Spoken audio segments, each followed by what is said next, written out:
Thank you, man. Politics in this country is crazy. You put things in perspective that even I didn't. The right is playing fast and loose with facts and scapegoating everyone under the sun, especially black and brown people. As a white man, I do not agree with this, and I am on my black and brown brothers and sisters' side. Fight the good fight. You know that I am part of the resistance. Let's fight the power. Our freedom of speech is freedom of death. We got to fight the powers that be.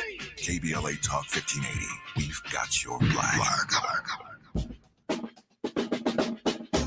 Shine, flies, no time to waste while it's passing you by. Shine, flies, be patient, 'cause good things happen in time. We gon' get it right, we gon' get it right, we gon' get it right. We gon' get it right. Protests and anthems, yes, we chanting. A movement of people, it's like we dancing to the ministry of. It's the energy of, in memory of them that we love. The trinity of the people, the peace, the power, the truth. We speak the powers even louder. We can say it blacker, we can say it prouder. A woman vice president that went to Howard. Now we talk helping black businesses, and our differences is magnificent. Bringing light to the point where the prisons is. I was told good life is where forgiveness lives. The ascension is to leave what's left behind and feed the seeds with deeds that bless the mind, caress the mind, and question justify. With you and God in time, I best align. Shine, flies, no time to waste while it's passing you by.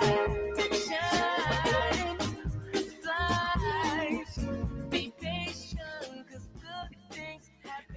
We gonna get it right. We gonna get it right. We gonna get it right. You are listening to A More Perfect Union on KBLA Talk 1580. Let me fix my little Kofi in case it's a little crooked.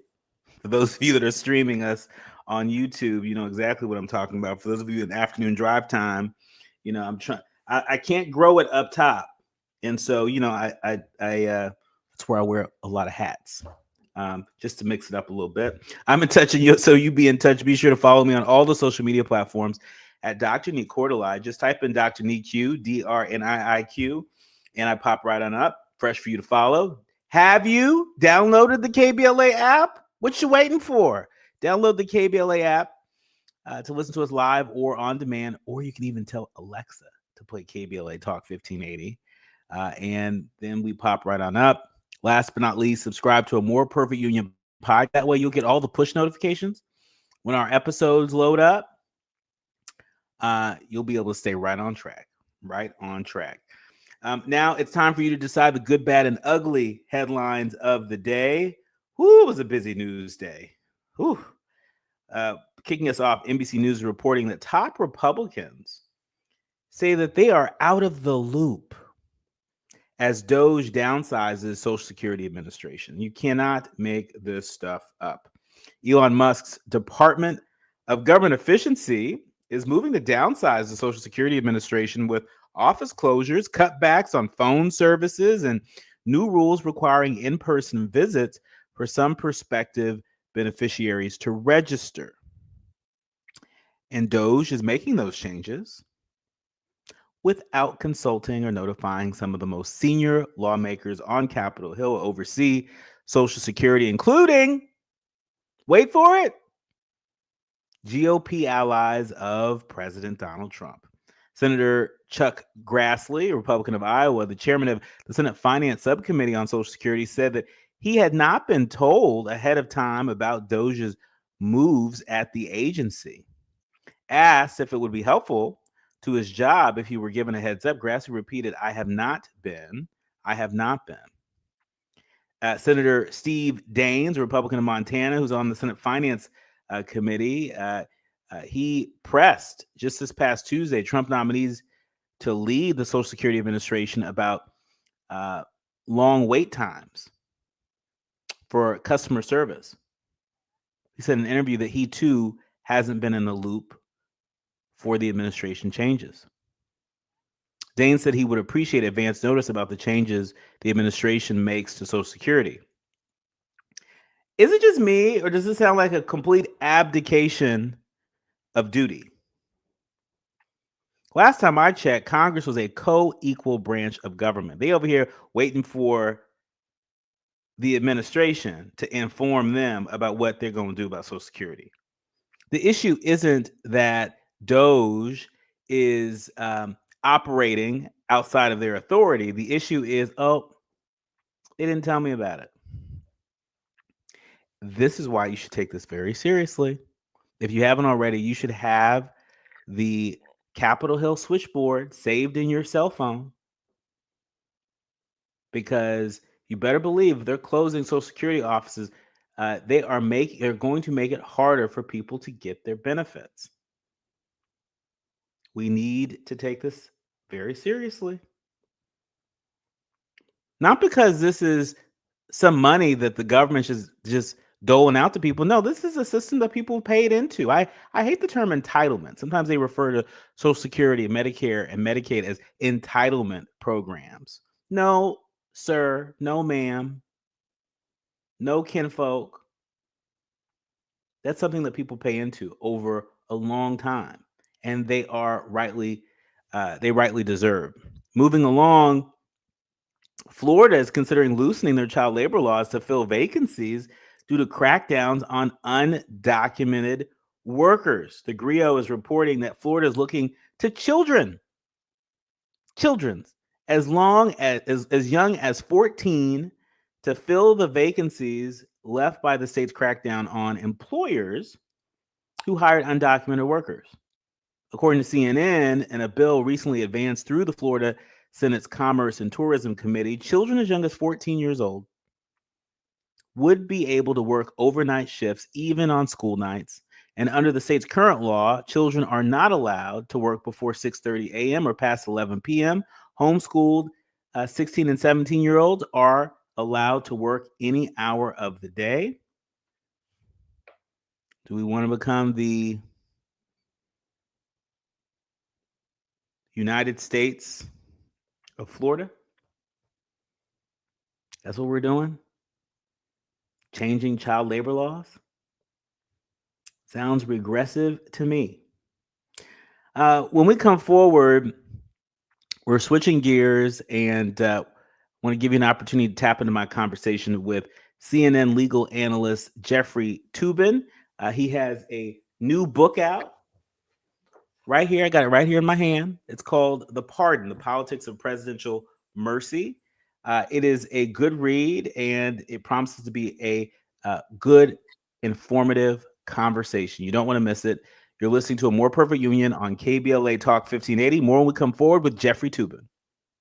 You're listening to A More Perfect Union on KBLA Talk 1580. We've got a lot to talk about.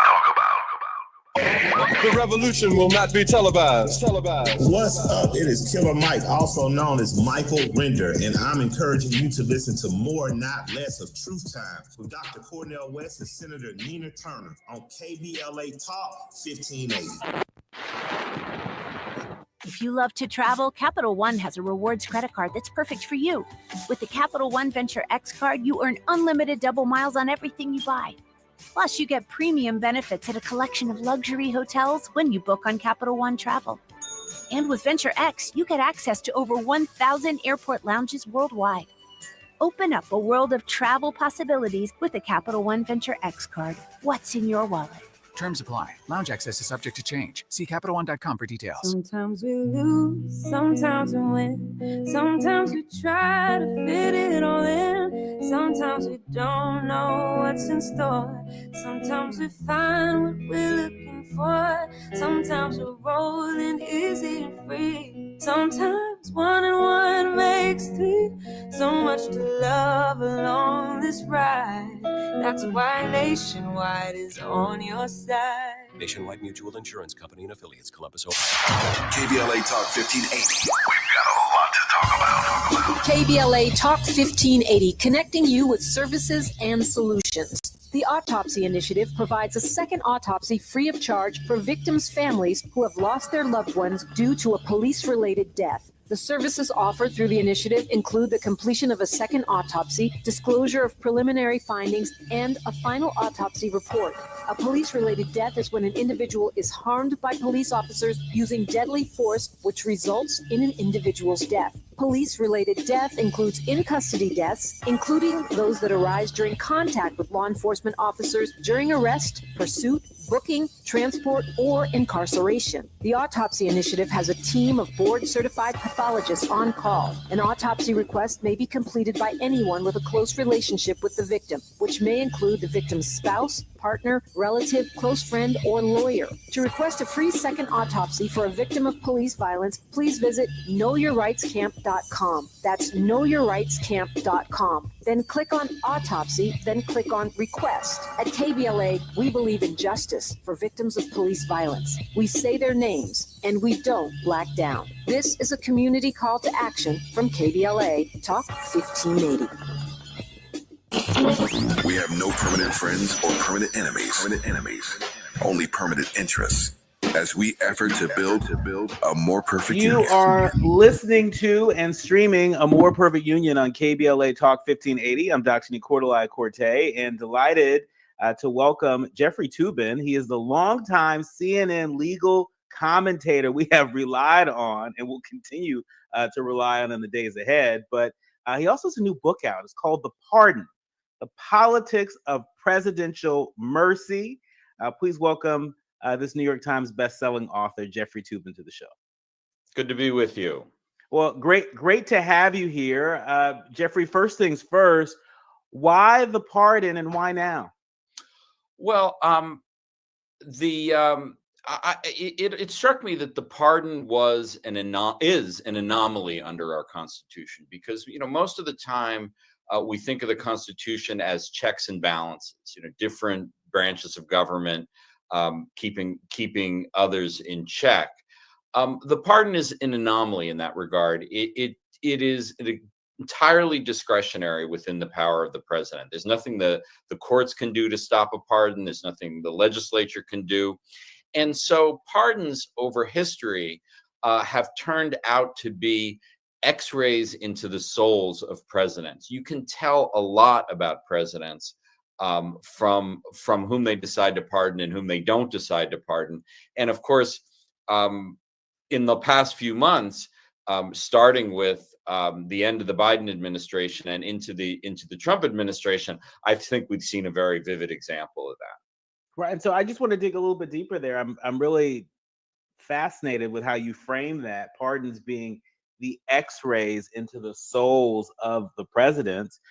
We know in the final days of the Biden administration that President Biden issued what some call some pretty controversial pardons. He pardoned a number of members of his family. When he said he wouldn't pardon his son, Hunter Biden, he did it anyway.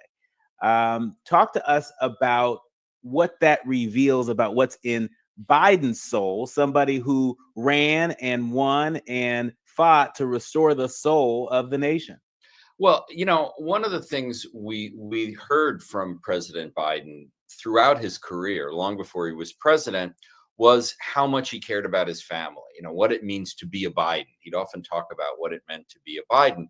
And of course, we know that he lost his first wife and his daughter in that terrible car accident when he was first elected to the Senate. He lost his older son to cancer while Joe Biden was vice president. And here was Hunter Biden in all this trouble. And I think his identification with his family and his obsession with his family led him to make what I think was a real mistake. I think, whatever else you think about Hunter Biden, is he committed a series of crimes, and he was treated harshly by the judicial system. But I think if there's one thing we all know, there are lots of people who are treated harshly by the judicial system, and their fathers aren't president of the United States, so they don't get a pass. And even though I can understand why he did what he did, I don't think it was adequate justification. Wow. Do you think that Biden regrets any of the pardons he gave? I mean, I'm not sure if he regrets the one to Hunter. I don't think so. I don't claim any special insight, but he knew there would be criticism, especially. I mean, the whole reason he said he wasn't going to do it was because he knew how much criticism there would be. So he undertook that pardon knowing that there would be criticism. And then on the very last day in office, he pardons 5 other relatives, which struck me as just bizarre because they just, they aren't under criminal investigation. And this overprotectiveness of his own family, I think, damaged his historical reputation. I think this is something people will remember about his presidency. And I don't think they'll remember it fondly, but I think he did this knowing there would be criticism, so I assume he's comfortable with it. Well, I mean, so might it be a wash given that his successor pardoned folks who were convicted of lots of different issues related to January 6th? Does that make Biden's actions on pardons a bit of a wash? I mean, the fact that President Trump decided to pardon folks who were part of an insurrection on our nation's capital, and quite frankly, use Biden's pardons in part as justification to do it. Does this render this issue of presidential pardons and who had it right, who got it wrong, mute? This is an example of why Biden's pardon was so wrong, because it leads to this false equivalency. There is no comparison between how wrong the Trump pardons are and the Hunter Biden pardon was. These are 1,500 mostly violent criminals who tried to overthrow the election of the president of the United States. It was an obscene attack on the very foundation of our democracy. And it is far worse than the pardons of those violent criminals is far worse than the Hunter Biden pardon. But Joe Biden gave his political opponents the opportunity to draw that false equivalency, which is another reason why I thought the Hunter Biden pardon was a bad idea. And speaking of pardons that are a bad idea, the New York Times recently reported on a Justice Department official who says she was fired after opposing restoring Mel Gibson's gun rights. Well, and I think it's worth focusing on the later pardons that President Trump has given after the January 6th pardons. He pardoned 23 abortion rights protesters who had invaded abortion clinics or blocked abortion clinics. He pardoned 2 white cops who killed a black guy in Washington, D.C. He pardoned a crypto bro who was engaged in a massive fraud. He pardoned Rod Blagojevich, the corrupt former governor of Illinois. All of those pardons illustrate how President Trump is using these pardons to advance his political agenda. He has the right to do it under the Constitution. I'm not saying they are somehow illegal, but I think they are a terrible misuse of this power. And again, give you insight into what kind of president Donald Trump is turning out to be, especially in his second term. But Jeffrey, in terms of misuse of power, I just want to go back to this New York Times article really shining a light on Elizabeth Oyer, the former pardon attorney, who said that she was not told why she was dismissed, but that as events unfolded, she feared that they might lead to her firing. We're talking about actor Mel Gibson, a prominent supporter of President Trump, who is seeking to have his gun rights restored. I want to remind our audience that Mel Gibson lost his gun rights as a result of a 2011 domestic violence misdemeanor conviction. The fact that a DOJ pardon attorney has been dismissed, she alleges, because she wasn't going along with this. What does this particular request for pardon telegraph as we lean into this frame that you've offered us, pardons being an X-ray into the soul of presidents? It tells you that Donald Trump is the most transactional man ever to serve as president. He punishes his enemies and rewards his friends. That's why he pardons the people who violated the rights of women trying to get abortions.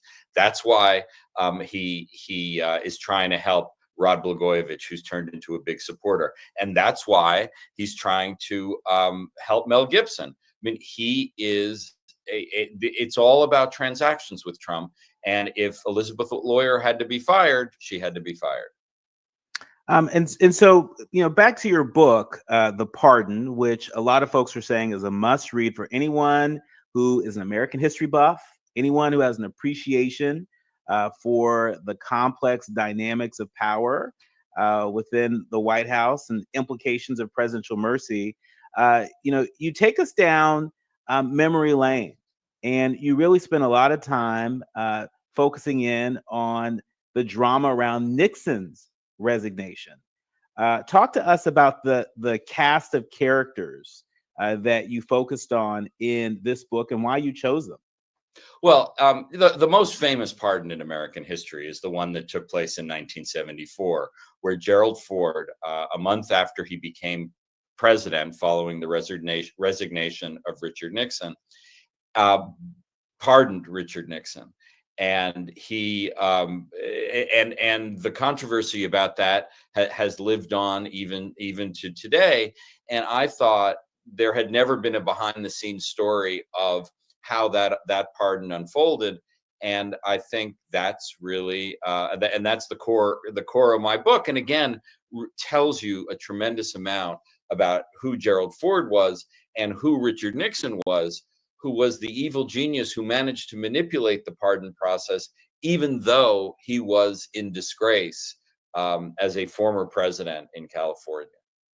And there's always, sort of a character sort of hiding in the wings. There's always a character who plays an essential role that history might even look over from time to time. One of those forgotten figures that you write about is Benton Becker. Tell our audience about who Benton Becker was and how consequential his role was with regard to the Nixon pardon. Well, when I started work on this book, I certainly had never heard of Benton Becker.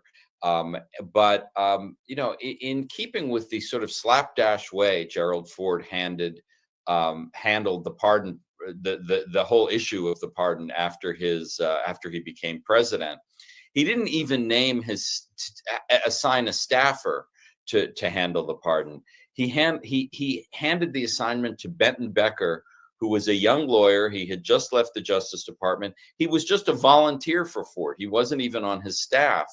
And he was the one he sent to San Clemente, which was Nixon's Western White House, to negotiate the pardon. And I think the fact that he gave such a low-level person that assignment indicates, how much he had sort of given up on he had determined to give a pardon, and he was going to do it anyway, regardless of what Nixon was going to do. And it was just so bizarre that the president of the United States, with all the resources of the Justice Department and the White House counsel's office and any lawyer he could have summoned from private practice, he gives it all to Benton Becker, who was certainly a perfectly competent young lawyer, but certainly not someone who could go toe-to-toe with Richard Nixon. Were there examples of modern presidents, whether we're talking about, Bush, Obama, Trump, Biden, are there examples in the modern presidency of a Benton Becker type character when it comes to issuing pardons? Not that I've seen. I never saw someone. But one point I want to make is, I wrote this whole book where there are, a lot of bad pardons I talk about, whether it's in the new day or in the old day. I think it's important to talk about a good set of pardons. When Barack Obama was in his last term in office, he decided that, there are too many low-level drug offenders in prison and some of them should be let out. And he created a process called the Clemency Project, which involved the volunteer attorneys getting involved. And he wound up commuting the sentences of 1,500 people. Now, if I just pause and say, a pardon eliminates a conviction. It's as if it was never, it never happened. But a commutation, the conviction stands, but people get out of prison. And Barack Obama got 1,500 people out of prison. And that was a very good use of clemency, of commutations. And that's why I think it's important to preserve the pardon power, even though it's been used badly so often, including recently. And when we talk about pardons for good, talk to us about the categorical pardon. We certainly learned that there were 2,500 people to whom Biden also granted clemency, and this categorical approach to pardons, is it's relatively new, right? We haven't had a lot of examples of presidents in the past who have done categorical pardons. Well, not recently, but certainly we had one very big categorical pardon, which was at the end of the Civil War, when Abraham Lincoln issued an amnesty, which is a group categorical pardon to the low-level soldiers in the South, that as long as they pledged allegiance to the Union, they could they got a pardon. So and I thought that was an appropriate thing to do for a president who wanted to try to reunite the country. Jimmy Carter issued an amnesty for several thousand Vietnam War draft evaders who fled to Canada rather than serve in the Vietnam War. And as you say, President Biden issued a broader pardon for people who had been convicted of low-level marijuana offenses in the District of Columbia, and also service members who had been thrown out of the service for being gay. Those were, I think, big, broad categorical pardons. They didn't affect a lot of people because most of these convictions were many years in the past. But they were good categorical pardons that Biden did towards the end of his term. When we come forward, I want to get your take on whether or not there are any reforms that you would support when it comes to the pardon power of the president, if any. I also want to get your hot take on some trending headlines. You are listening to and streaming A More Perfect Union on KBLA Talk 1580. More with Jeffrey Toobin, author of The Pardon. Go get it. More when we come forward. If you're looking to be engaged, enlightened, and empowered about issues related to national politics, elections, identity, culture change, and social justice, you tuned into the right place. A More Perfect Union continues when we come forward. The wind is blowing cold. Have we lost our way tonight? Have we lost our hope to somewhere?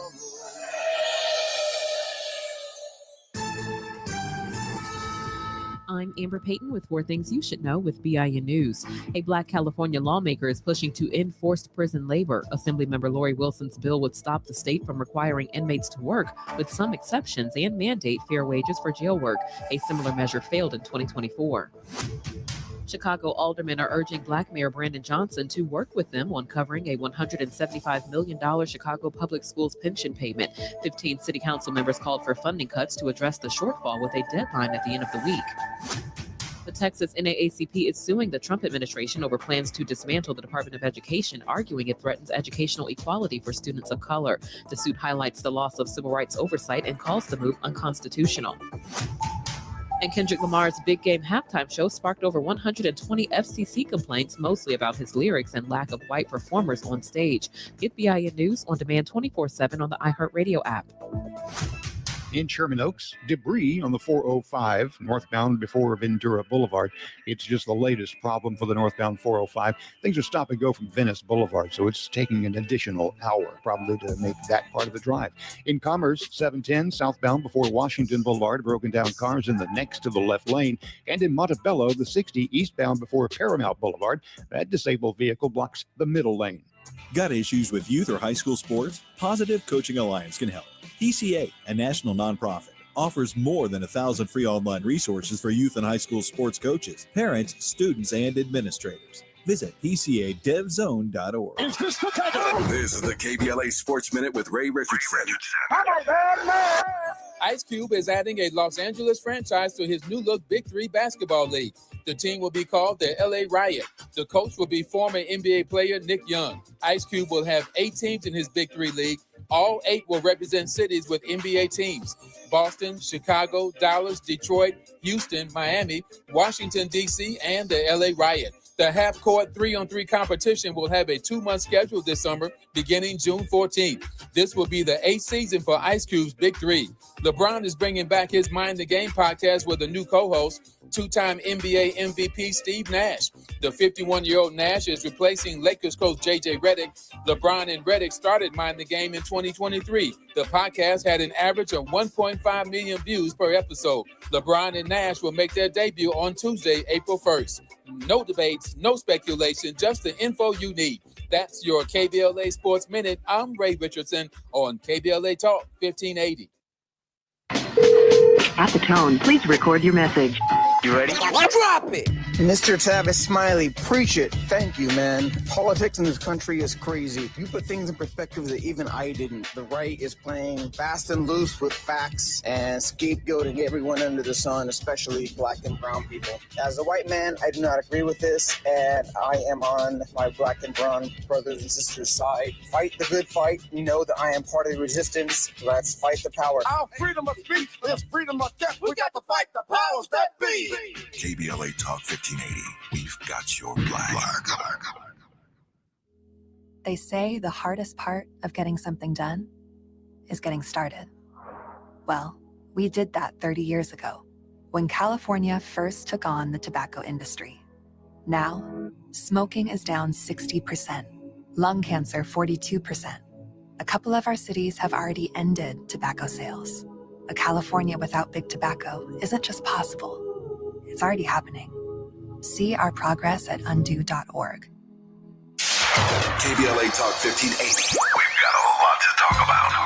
KBLA Talk 1580 reminds you that we keep us safe. Every girl deserves a chance to shine. That's the belief behind Forgiving for Living, Inc. Since 1999, this organization has been empowering at-risk girls ages 13 to 18, helping them overcome behavioral and mental health challenges. Founder Wendy Gladney's personal journey inspired the mission to give girls hope and purpose through the power of forgiveness. Through their ambassador program, workshops, and annual conference, Forgiving for Living has touched over 3,000 young lives, providing mentoring, life skills, training, and tools for building self-esteem and confidence. You can make a difference. Visit forgivingforliving.org to donate, volunteer, become a mentor, or find help for a young girl in need. Forgiving for Living, Inc., building brighter futures for young girls. Visit forgivingforliving.org today. This is a community call to action from KBLA Talk 1580.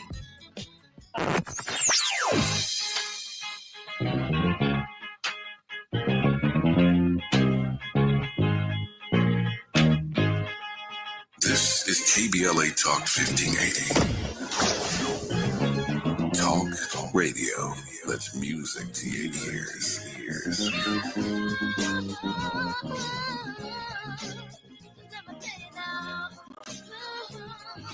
We're unapologetically progressive. KBLA Talk 1580. Hit me! National news with consequence, informed opinion, analysis beyond the headlines. You're listening to A More Perfect Union on KBLA Talk 1580. You are listening to and streaming A More Perfect Union on KBLA Talk 1580. I'm Dr. Nii-Quartelai, and delighted to welcome Jeffrey Toobin, CNN legal contributor and author of The Pardon. If you are a history buff, as I am, you got to go out and pick it because it pulls back the cloak. And as Jeffrey says, pardons offer us an X-ray into the soul of our presidents. And With that, Jeffrey, I've got to ask you, are there any reforms to the pardon power that you would recommend? You've taken the long view. You've studied the use of the pardon power across many presidents. And while we talk a lot about people using that pardon power to advance their narrow self-interest, there are plenty of examples of pardons being issued for good. With that said, are there any reforms that you would offer up or get behind?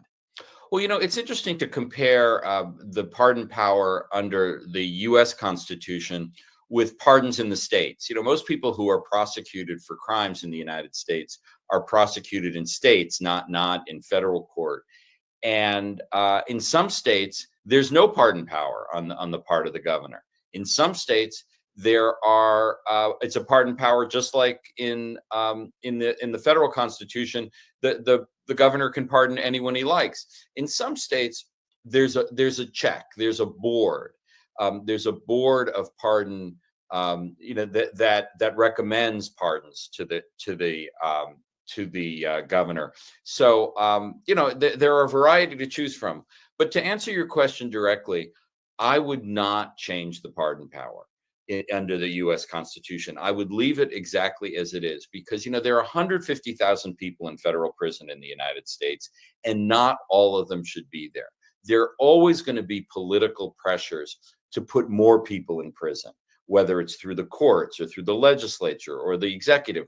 The politics are always going to be in favor of more incarceration. And the pardon power offers at least a possible check on that, a way to get people out of prison. And I wouldn't want to make that more difficult. So my solution is not to change the pardon power. It's to get better presidents. So I'd like you to work on that. Easier said than done. Jeffrey, there are a lot of headlines that are trending. How are you, as a legal analyst for CNN, and you've been there for a long time, there's been a lot of news that you have helped us to make sense out of over the years. How are you managing your news diet in this atmosphere? And, how are you deciding sort of, which issues to focus on versus issues that are more provocative and great for water cooler conversation, but not necessary, dare I say, gratuitous in terms of telegraphing to the public something that they need to know? Well, what I'm trying to look at, and I guess this just it comes from my training and sort of what I do for a living. I'm trying to look at the structural issues of how President Trump is doing his job. Obviously, there's a big debate about the size of the government, and that's an important subject. But what interests me is how President Trump is going about trying to reduce the size of government. And that chiefly involves Elon Musk. It's we have a system where Congress controls the power of the purse. Congress decides how and where our money should be spent. Is Elon Musk, is it permissible under our Constitution to give Elon Musk, who is not even part of the executive branch, the power to eliminate government programs? And there are a lot of cases floating through the courts about that. I think that's a very important issue. The other issue is about immigration. Again, we have systems in place for how people who are unlawfully in the country are handled. Can the president short circuit those processes and just throw people out of the country because he wants them out? Those are issues that are of great interest to me. Sort of the legal issues of what President Trump is trying to do, independent of the political goals he's trying to achieve. Jeffrey, NBC News reporting that Chief Justice John Roberts pushed back against calls to impeach judges who rule against Trump.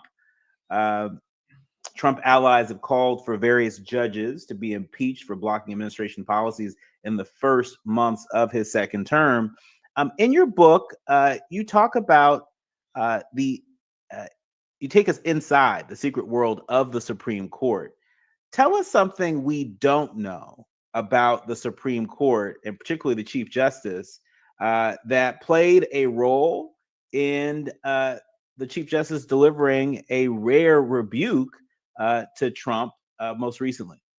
Well, Chief Justice Roberts began his legal career as a young lawyer in the White House of President Ronald Reagan. And one of the obsessions of that administration was to try to restore the president's authority, which they thought had been unduly limited in the post-Watergate era in the late 70s. So one of the hardcore beliefs of Chief Justice John Roberts is that the law should not fetter the power of the president too much. So even though he rebuked the president indirectly for threatening impeachment with judges he disagreed with, and it is true, there's never been a judge impeached in history because of a ruling that Congress disagreed with. I mean, the reason to impeach a judge is corrupt or criminal, but just disagreement over a ruling is not the basis for impeachment. And I think it's appropriate that John Roberts said that. But no one should be misled that John Roberts is suddenly a member of the resistance. John Roberts is fundamentally sympathetic to what Donald Trump is trying to do. And I expect we'll see that as the cases start to reach the court. And speaking of folks who are very sympathetic to President Trump, Elon Musk, there's a whole group that he's formed that's offering $100 to Wisconsin voters ahead of the pivotal state Supreme Court election. A lot of folks may be less familiar with this, but a group funded by billionaire Elon Musk is offering voters $100 to sign a petition in opposition to, quote, activist judges, a move that comes just 2 weeks before the state Supreme Court election and after the Political Action Committee made a similar proposal last year in battleground states. Jeffrey, how beyond the pale is this? How dangerous is this if Elon Musk and his group is successful in collecting these petitions and, quite frankly, intimidating so-called activist judges? Yeah, see, I don't know if it's technically illegal what he's doing. I know there have been court challenges to it, and I think it just all unfolded too late in the process to be resolved. It's one of the biggest developments in American political life in our lifetimes is just the appalling amount of money that is spent, and the idea that Elon Musk, the richest man in the world, can drop $100 million into a state the size of Wisconsin to try to elect a judge is really an ugly statement about the how our politics at this moment. Is it illegal? I don't know. I really don't know. He's not technically buying votes. It's illegal to give a voter $100 in return for voting for candidate X. Is it illegal to give a voter $100 to sign a petition? That's a closer question, and I don't know the answer to that. I do know it's just really distasteful and an ugly symbol about where we are. Jeffrey, in our remaining minute, I want to ask you this last question. Maybe one of the more important questions is, if you had the opportunity, if President Trump or any future president had the opportunity to read your new book, The Pardon: The Politics of Presidential Mercy, what's the one big thing that you hope the current president and future presidents take from your work? To use the pardon power in a way that benefits the society as a whole, not just your friends. To use the pardon power to with a process that guarantees equal protection of the law, not special treatment for your friends. That's the great goal of a proper use of the pardon power, so that it's consistent with what we hope is the criminal justice system, that everybody is treated equally, not that rich people or political allies or relatives get special treatment. Well, I And sure I hope the presidents take me up on that. I'm not holding my breath. Well, we can hope. I mean, it's books like this and it's voices like Jeffrey Toobin's that really help us be about the work of building a more perfect union. Please check out his book, The Pardon: The Politics of Presidential Mercy. I got my copy right here. Thanks so much, Mr. Toobin. Please come back again soon. Thank you, Doctor. You've been listening to and streaming A More Perfect Union on KBLA Talk 1580.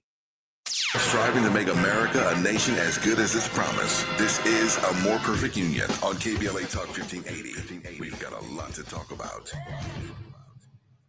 Need a ride? Ride in style. Choose K-Meets, luxury transportation that puts you first. K-Meets has you covered with our 6-seater Sprinter limo that's perfect for couples, proms, weddings, and events. Whether it's a night out, special event, or just because, our elite Sprinter offers the perfect blend of luxury and intimacy without the crowd. Looking for SUV? K-Meets has that too. Elite SUV service available for your next ride. Book at kmeblack.com or call today, 424-500-4751. Again, kmeblack.com, 424-500-4751. My mom has decided to learn to paint, and she's good. My dad's now into creative cuisine, and I've already put on 6 pounds. Learning new things comes with age. My mom, she started forgetting my name and what we're talking about. Forgetting well-known things doesn't. Memory loss may be a sign of Alzheimer's disease. Early detection gives you and your loved one time to plan for the future. Learn the warning signs of Alzheimer's at 10signs.org. Brought to you by the Alzheimer's Association and the Ad Council. Wesley Financial Group is not a law firm. If you own a timeshare, don't miss this public service announcement from Chuck McDowell, founder of Wesley Financial Group. If you receive an unsolicited phone call or mail piece to discuss selling, renting, or especially canceling your timeshare, don't fall for it. If you really want out of your timeshare, hang the phone up immediately or throw that mail piece in the trash and contact your timeshare resort or Wesley Financial Group for assistance with your timeshare. As the only Inc. 500 timeshare cancellation company, our knowledge, experience, and results has made Wesley a trusted resource for over 40,000 families we've helped get out of their timeshare. Give us a call and I'll send you our timeshare exit information kit free with the straight facts about your timeshare and all of your options for cancellation. Call for your free info kit, 800-511-2112. That's 800-511-2112. 800-511-2112. KBLA Talk 1580. We've got a lot to talk about. KBLA Talk 1580, connecting you with services and solutions. Worried about eviction? You have rights, and Stay Housed LA can help. Stay Housed LA is a partnership between LA County, the City of Los Angeles, and local service providers. From Lancaster to Long Beach, we're here to help you with tenant education workshops, legal clinics, free legal services for eligible tenants, and online resources about tenant protection laws. Don't face eviction alone. Call our hotline at 1-888-694-0040. That's 1-888-694-0040. Or visit stayhousedla.org. Stay Housed LA, keeping Los Angeles residents in their homes. Stay Housed LA, your rights, your home, our community. This is a community call to action from KBLA Talk 1580. Notable journalists, industry leaders, lawmakers, change makers, tastemakers, and you, working to build a more perfect union on KBLA Talk 1580. You are listening to and streaming A More Perfect Union on KBLA Talk 1580. Just as a reminder, we've launched this campaign here at KBLA Talk 1580. It's called Fired But Not Forgotten, the Testimony Project, and very much tethered to the tradition of testimony in the Black church. We want to invite federal workers, particularly Black federal workers, to share your story with us. We know that these mass firings, they don't just impact people in the ether. impact people in our families, people in our communities, in our congregations. In other words, they impact real people, not just another number, real people. And we know that for so long, there are a number of folks who've been able to rely on that good government job to help raise a family, for social and economic mobility. Well, that good government job is under attack. And we want to make sure that we are documenting the stories of folks who are impacted by these mass firings, people who are experiencing the threat of losing their job, and what it means to them, what it means to their family, their community. What does it mean to the nation? These are folks that are in sometimes obscure, but nonetheless important jobs. Their jobs matter. And we need to document them. So in the spirit of investigative storytelling, we're on the case. Please be sure to email us at info@smileyAudiomedia.com. That's info@smileyAudiomedia.com. You can reach out to us and you can decide if you want to be on the record or off the record, but we want to document your story. You can also utilize the KBLA app and utilize the open mic feature on the KBLA app to record your story and just press send. It's just that easy. And we will be sure to amplify those stories appropriately right here on KBLA Talk 1580. All right. And so finally, let me tell you, I oftentimes talk a lot about longevity. In fact, before I returned to journalism, when I worked in advocacy and public affairs, there's an organization I worked for where I would oftentimes talk about longevity as a justice issue. And the reality is that there are some of us that are able to live longer than others, in part because of where we live and the kind of healthcare we have access to, if we have access to healthcare, the kind of fresh fruits and vegetables that we have access to or don't. There are so many different determinants to what makes us healthy.